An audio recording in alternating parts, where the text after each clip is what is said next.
Right, hi Year 10. So in this video I'm just showing you how I did the little calculator pieces that I did from the original introduction video. So I've got the data here about temperature and rainfall again. Okay, and what I'm going to do is I'm going to go to the statistics section of my calculator, and then, like always, just delete everything so that you don't get anything confused with what was in there before. So make sure you've got a fresh sheet. And then what we're going to do is we're going to put in the data. So 21, 21, 19, 15, 11, 8, 8, 11, 15, 17, 19, 21. It's your 12 months of the year.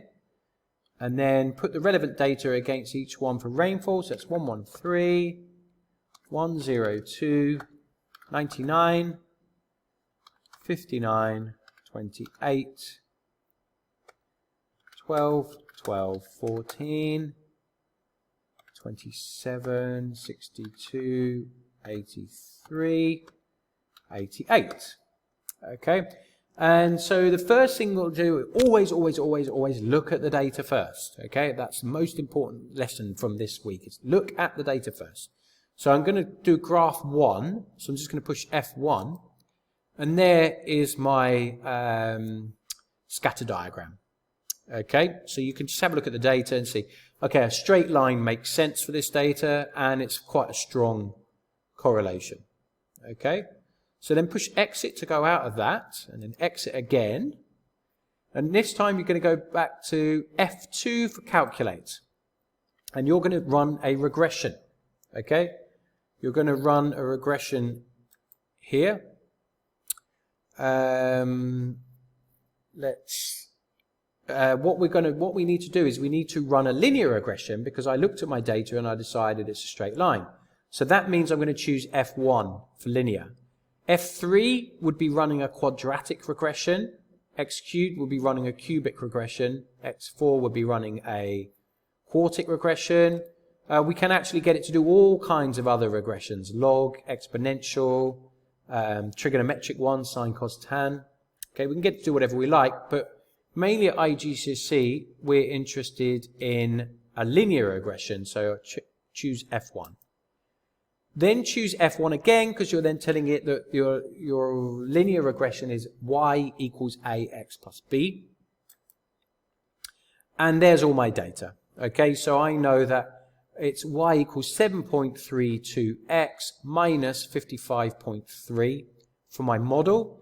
And the strength of my model is 0.947, very, very close to 1. So it's agreeing with what I saw by eye, that this is a very strong positive relationship. Okay, so there it is. Now let's just say you've got some slightly different data. Let me just make some data up. So let's just whoops, delete.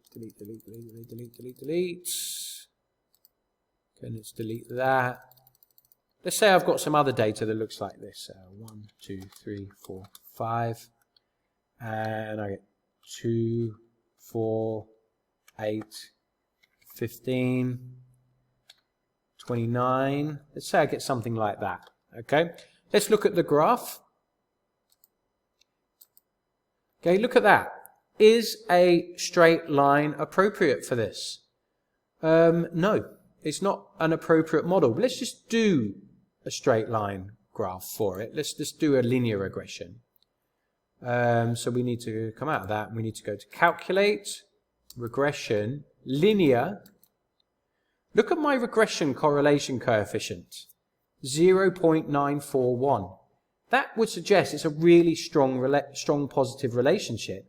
It's making me believe that doing a linear regression is a really good model.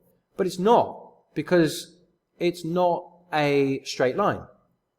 So your model needs to make sense, both statistically, it needs to be strong, but it also needs to make sense with the shape of what you've got and real life implications as well. So actually, what I think is that maybe this is a quadratic model. So let's do that. and I get a different model. I get ax squared plus bx plus c, because it's going to be quadratic, and I'm told what a, b, and c should be. And look, I got an even stronger r. Well, that is simply because that model is even better, because as we can see from the graph, a straight line doesn't make sense. So it's more of a curve to it. Okay, just because it's a curve doesn't mean a quadratic is the best model, but it could be. All right? Okay, so there we go. We know how to use a calculator to do these problems as well. Let me know if you need any help.